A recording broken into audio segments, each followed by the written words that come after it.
Okay, this is our second official edition of Transformation Talks podcast live.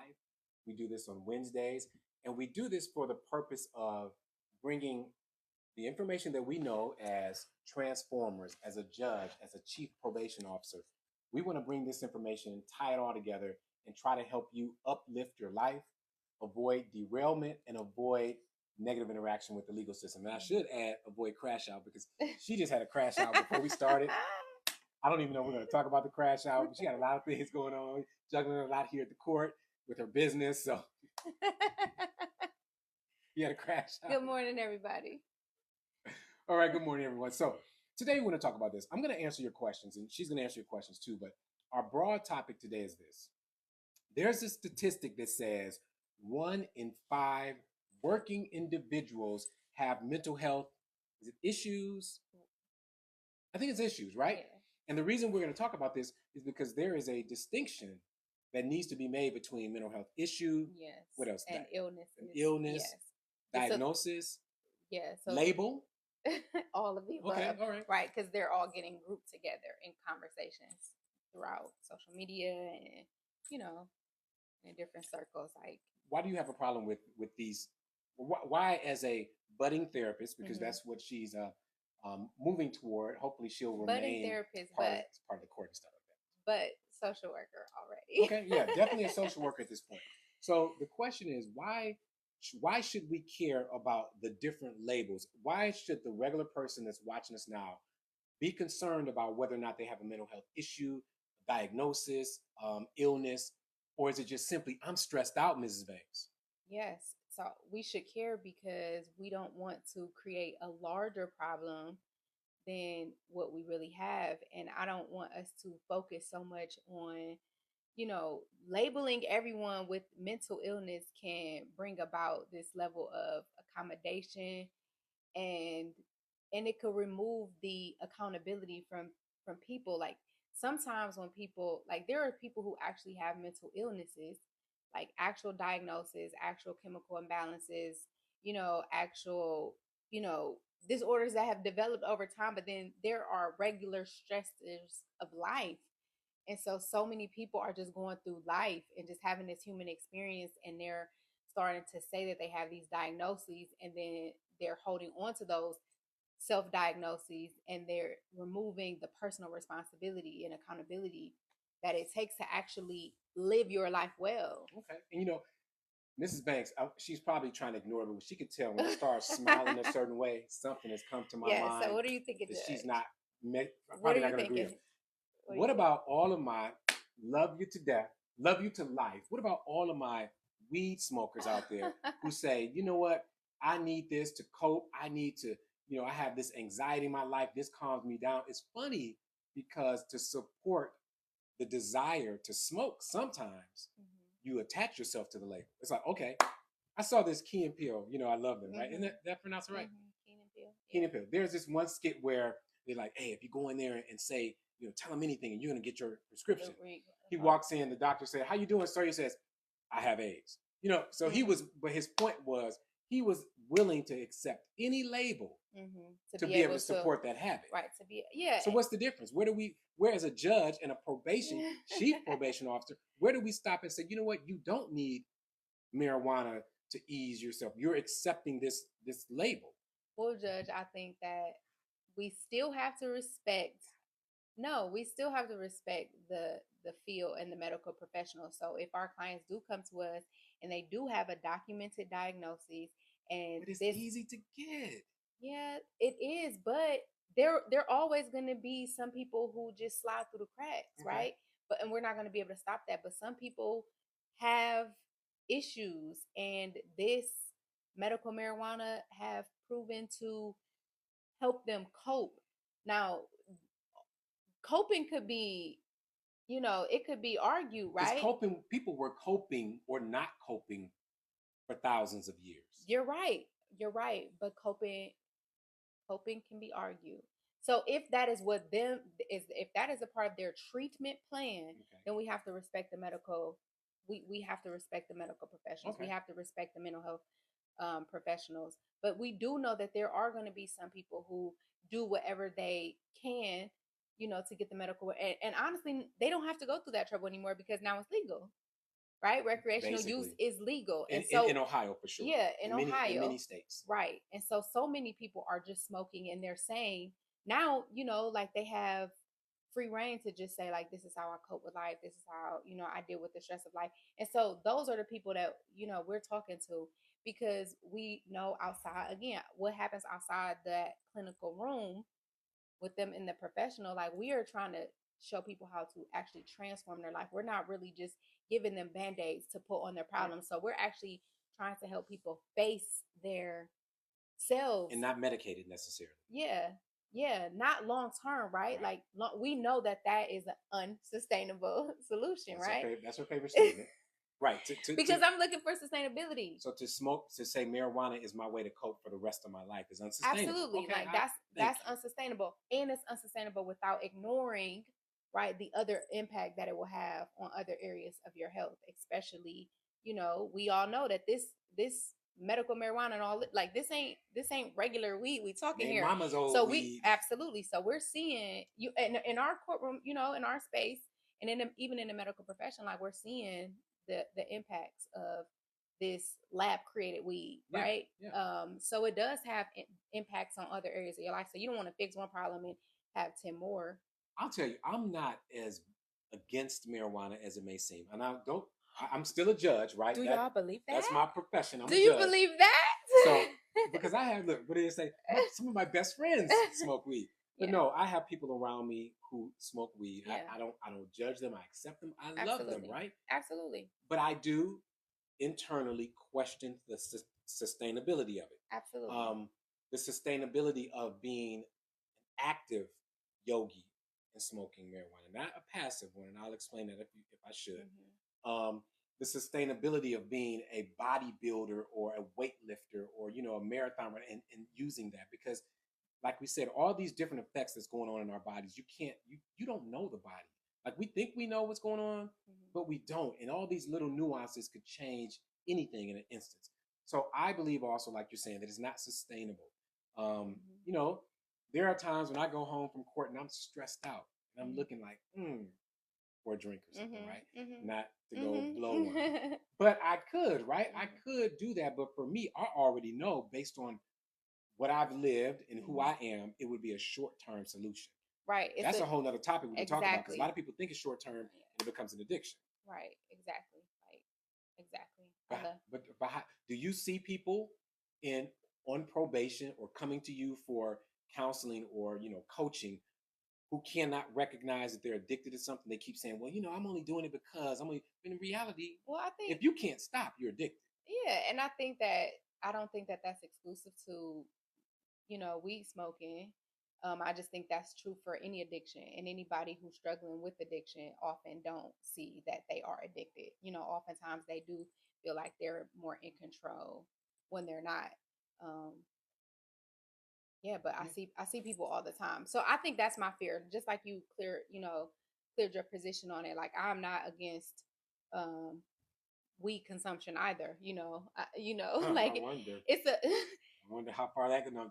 Yeah, because I do not consume. Okay. I do not.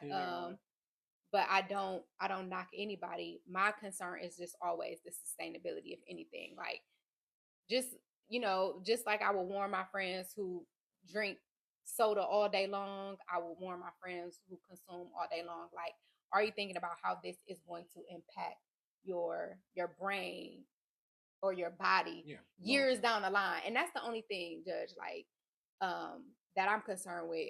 And all of these things that we're talking about, like all of these developing studies and all of these, modalities that we're using to cope with today, it's like, what does this stuff look like in our bodies and in our lifestyle years down the line? Because we cannot only think about today. Like we cannot think about, well, it helps me cope with today. I get that, but what is it leading to tomorrow? That's true. And so that leads me to this. When do we, as transformers, people trying to improve our lives, when do we stop and say, you know what, I'm going to curb myself from this addiction because I know that it's not healthy for me long term? When are we able to recognize that? Are you able to say, you know what, if I need to wake up in the morning and smoke marijuana so that I don't have a mental health episode, then there's something else that's missing. There's another piece that needs to be put together. That's the assumption. I believe that we should be able to have the power, and if we don't, that's where people like you and I come into play. We have to help people, you know, as opposed to prescribing them these things. We need to help them tap into the power that they have on the inside to change. Absolutely, I agree. So back to our point: 1 in 5 individuals have a mental health issue. That means somebody you work with, the person next to you, could be crashing out right now, or earlier today. So how do we deal with that? What does that serve us to know that? Well, I think the first thing that it does. How does it serve us? I'm sorry. I think the first thing that it does is normalize it. Like, it's a part of the human experience. You normalize it, but then you just. That's the problem. We normalize everything. No, okay. We normalize it, but we don't live there. Okay. Like, you don't live there. Normalizing is just accepting that it's going to happen, but then, okay, now developing a plan that you will be able to implement. So even like you're saying, I had a crash out just a few minutes ago. I did not agree with Judge, and he made me upset. So, but then I went inward, right? Like, I had to just breathe and just say, okay, we have something to do. So I have to put that on the back burner, right? But that's just my own little plan that I'm implementing. And I have to have that ready to discharge at all. It has to be at my disposal. So those are the type of things that we're teaching people. Like, yes, you're gonna experience some, imbalance up there. And like, what are you gonna do when that comes? Like, you have to be able to regulate yourself. You have to be able to, recover. You have to be able to realize, like, okay, I'm spiraling. Like, I see my attitude, I see my expression, I see my body language, I see I'm getting irritable. You should be able to catch yourself and discharge your tools. Now, I'll say this. This is why what she just said is very important. Is because, let's say, for instance, you run up against police officers or you have to go to court and you're spiraling because maybe the time has gotten long or you have something to do later on. You have to be able to find a tool, as she mentioned, so that you don't lose it. Because oftentimes your life is at stake. So I would say that 1 in 5 statistic on a mental health issue, there are others. You read some other statistics to me where other people are on the higher emergency end of it. Those are people who cannot de-escalate. They cannot even see the spiral. It's almost like they live in the spiral. Yeah. Those are people who may need. I mean, there's a spectrum of mental illness and mental disorders. So some people need to be medicated at all times. Like, some people, their treatment plans are going to be more serious. But then there's other people who, like I said, are just going through life. Things are going to upset you. Things are going to, surprise you. Things are going to disappoint you. Like, things are going to make you angry. And those things, can manifest in your life in different ways where, your thoughts start to spiral. And those are the types of experiences that you have to be able to regulate on your own. Like, you need to be able to have something at your disposal that you can make better. Now, I'm gonna pause right there because I think what we have to do at this point is at least identify how they can how people can contact you or follow you on social media platforms. It is I am Tierra Banks. I am Tierra Banks. So if you're enjoying any of this conversation, follow her, especially on TikTok, because we're trying to get those numbers up so she can go live. Yes, I can't go live yet because I don't have. Right. Or TikTok, Instagram, same thing. Follow there. And you can follow me at Judge Dawson, same opportunity. Now, I want to go back into this because there's something that we talked about earlier that was just as important. You mentioned to me that there are some people who cannot afford to crash out. You said some therapists, doctors, lawyers, yes, and even you, as you sit here, some of us cannot afford to break down. Yes. Talk about that. Yes. So I was saying that some people can't afford to crash out publicly because we all have our moments. But here I am. If I am presenting myself as a professional and I'm offering myself to the public and I'm saying I'm a trusted resource to help you cope with your crash out. You can't see me crashing out on social media and then trust me enough to come as a resource to help you, prevent your own crash outs. What I need to be able to do is regulate myself. So yes, I'm going to have, some private moments, But if I would have gotten on here live with you, respond in the same way that I started to see myself, then they would have been looking at me crazy, like, who is this sitting next to him? She's taking responsibility for the crash out. Meanwhile, he's not taking any accountability for his portion, but I am also not blaming him. I'm not bringing him into it. I'm owning mine. So that's a lesson within itself, right? Because we had this experience together, and I'm not even trying to blame him. I'm not trying to tell him what he needs to do. I am fully focused on what I need to do. Yeah. And I believe that as professionals, as therapists, when you're in the field of helping, you as a judge, like your entire role revolves around your ability to keep a level head and make decisions that could impact. Knock on wood, we judges have to do that. We hope so. Some judges can't. But Or imagine a pilot. A pilot can't afford to have a crash out at work, right? It could cost the lives of so many people. Yes. So for all of us, for all of us, we should be responsible for ourselves. But there are some of us who there is this next level of responsibility and accountability that we have to ourselves and the public. Ladies and gentlemen, if you would like a resource for your power, I am going to create, inspired by Mrs. Banks, a PDF based on airplane mode. You just thought about that? How to avoid crash out. Yes, absolutely. It's going to be powerful. Okay. It's going to be amazing. What we're going to do in a couple of moments, we're going to take some questions. As we mentioned, we're going to come here every Wednesday. There's so much going on social media. What we want to do is utilize what we do every day as transformers, or as officers of the court, a actual legal court, as opposed to just sentencing people, sending people to jail. We want to help you transform. That is our mission. That's why we work together. And I will say this. Oh, wait, Judge, I don't want to interrupt. Okay, because I was going to say it's important to know that I deal with my crash outs different than you do, but go ahead. Okay, but someone just made a really good, I think it's Nay 83 said, yes, but sometimes it helps to see that y'all have actually been there. Absolutely. I love that point, because when you're in the business of helping people, you should be able to relate. You should be able to tell them, like, I've been there.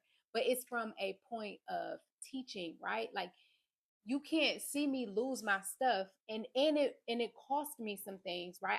I fell apart publicly, and now I'm coming back and I'm telling you, this is how not to lose yours. But if I do say, like, I just exposed myself, I just said I had a moment prior to us going live where I felt myself spiraling, and I had to save myself, right, from going all the way down, because I'm at work and this is my boss. So it could have went really south really quick, right? Like, I could have gotten smart. Could have lost your job. Yes, I could lose my job. I could get so disrespectful.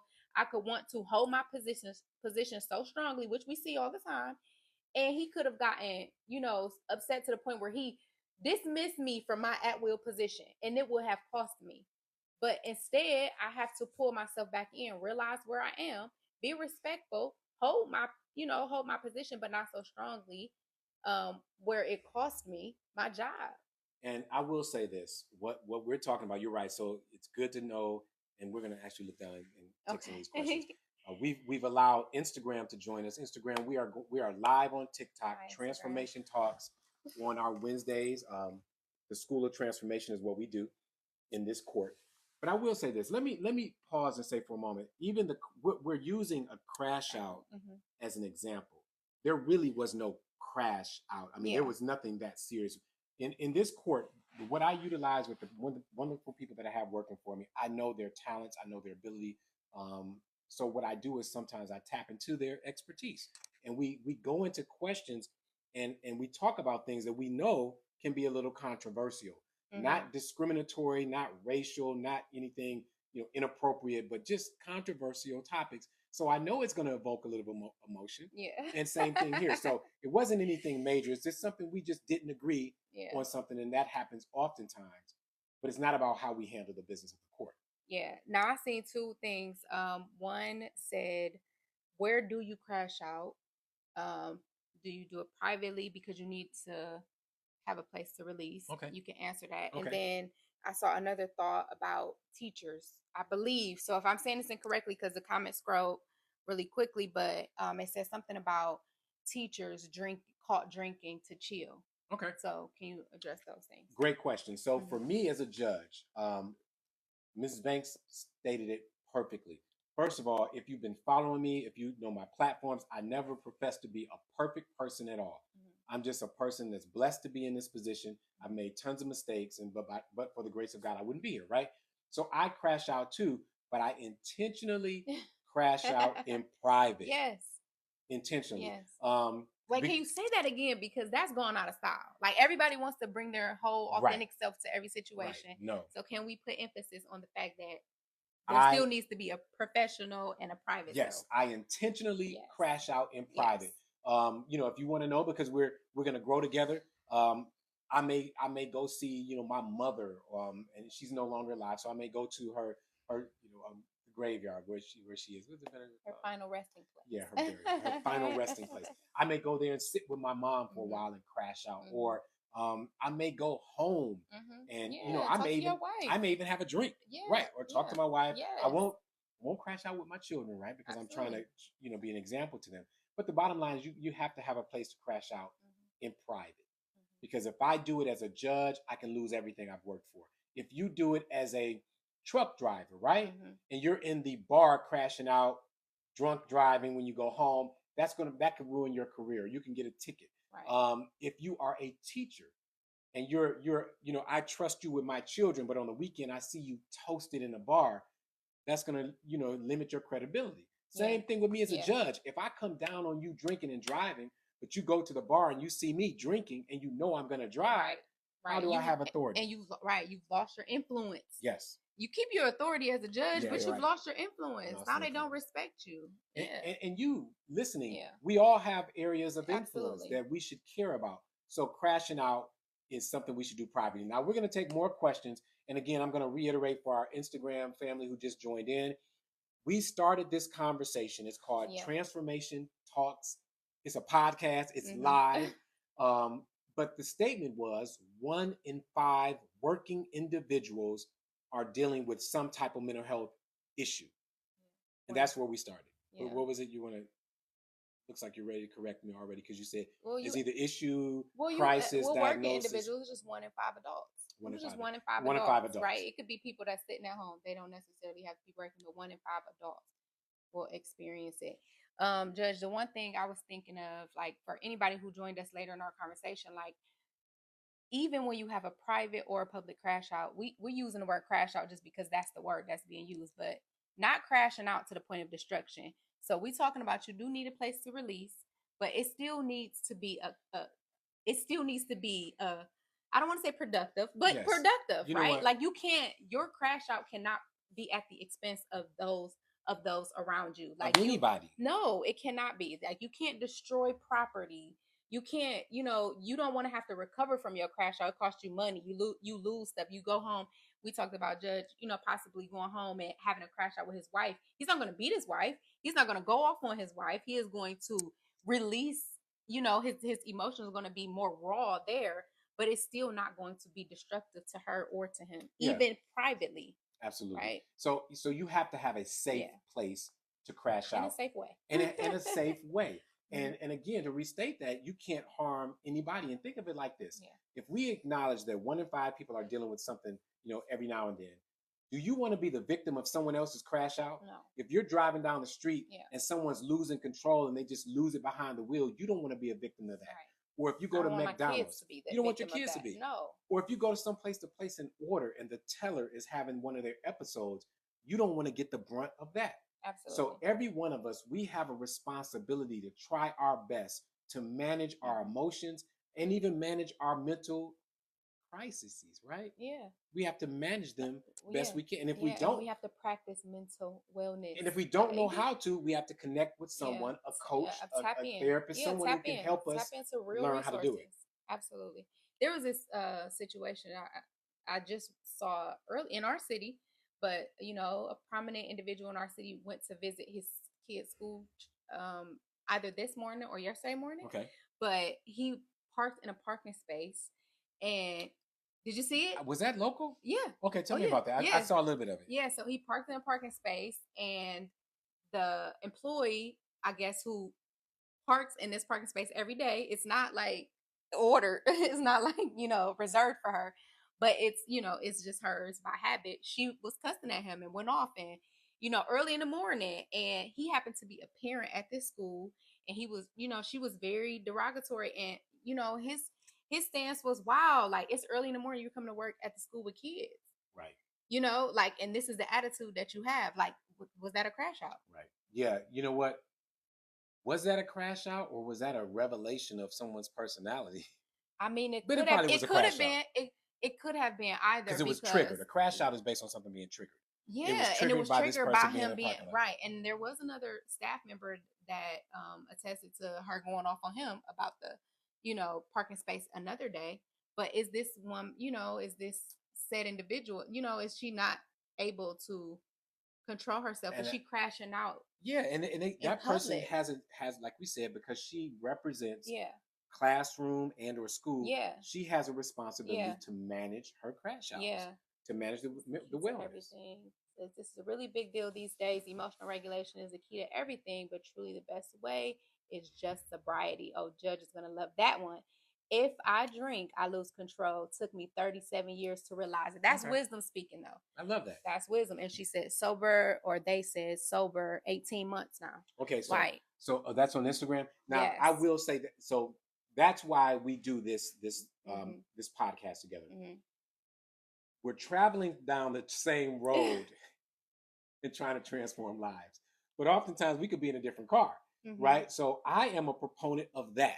Of sobriety. Sobriety. But understand, and sobriety comes at levels. Obviously, she's saying 37 years to realize it's sober, 18 months. Right. Already and revealing there's been there's been a process. Absolutely. And there's been progression, right? Whereas I would say the same thing. If you are utilizing any type of intoxicant, staying sober or choosing not to will help in your mental wellness. And only you know how far you can go. Like, for instance, I don't drink on the regular basis. Can I have a drink? Yes. Do I feel the effects of it?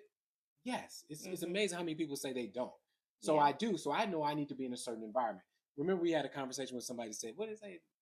It takes them, him, she, or her. 30, 3 shots? No, 19 or 18 or 19 18 shots before they feel it. Now, but what's funny is, or not funny, is that legally, even if it takes you 18 shots to feel intoxicated, you're drunk. According to Ohio law, according to laws in most of our states, and you're going to be prosecuted for that if you drink and drive. So that's an issue. Right. Any other questions that we have? Nay said, but if you can't avoid the trigger, you better find inner peace. Absolutely. Inner peace. Inner peace. Inner peace. That's important. We're going to do a whole show on inner peace because I believe that is the secret sauce. And it's not a straight line. Yes. It goes. And they also, I support, I'm of the belief that we can't and should not try to avoid all of our triggers. You've said that. No, you can't. Like, you don't build resilience that way. You don't build capacity that way. Like, you don't avoid. Like, you build yourself strong enough so that you can walk through those experiences. You don't avoid them. Can I tell a story? You can, but just want to let you know. What's this other part right there?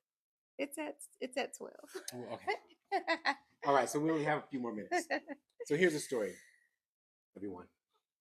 There was an experiment where a person put seeds in a globe.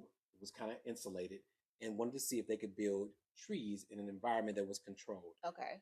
Very little oxygen, wasn't any rain, any wind. They wanted to grow trees, and they were successful with growing these trees.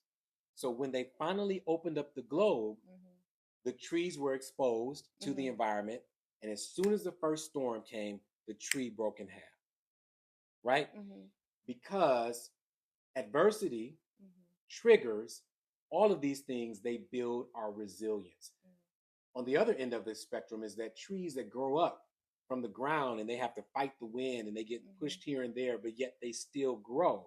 It's because they have become stronger through the adversity. So to go to weathered several storms. They've weathered the storm. So they to haven't go to avoided your point, the weather. They haven't avoided the weather. Absolutely. And to go to your point, avoiding triggers will not build you as a strong person. That's what you're saying. Not avoiding them unnecessarily. Again, like, all of this stuff, has exceptions. Like, there are some triggers you want to avoid. Like while you're on your road to sobriety, you don't want to go in an environment where everybody is drinking. Absolutely. Right? But soon enough, you want to become strong enough where you can be in an environment and you can openly say no. That's when you know, right? There we go.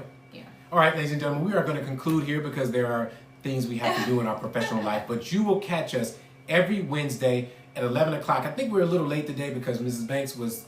No, we had some technical difficulties. But every Wednesday, but more importantly, on all of our platforms, our goal is to use our platforms to empower people. If you go to my Instagram or Tierra's Instagram, you won't see anything crazy. What you'll see is our effort to change the world through our platforms. So follow us.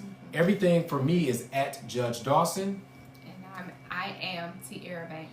And remember this, if you follow me and if you DM me on Instagram, I'm going to do the little hook, I'm going to send you the new PDF that I'm going to create today called Airplane Mode, How to Take Care or Manage. Avoid crash out. How to avoid crash out. Love it. There it is. Airplane Mode, How to Avoid Crash Out. But until then, you can also go to my website and get that new ebook called I Wouldn't Do That If I Were You. That's available right now. She's working on some stuff too. I'm poking her so she can get her stuff done. All right, ladies and gentlemen, we will see you soon. Be blessed.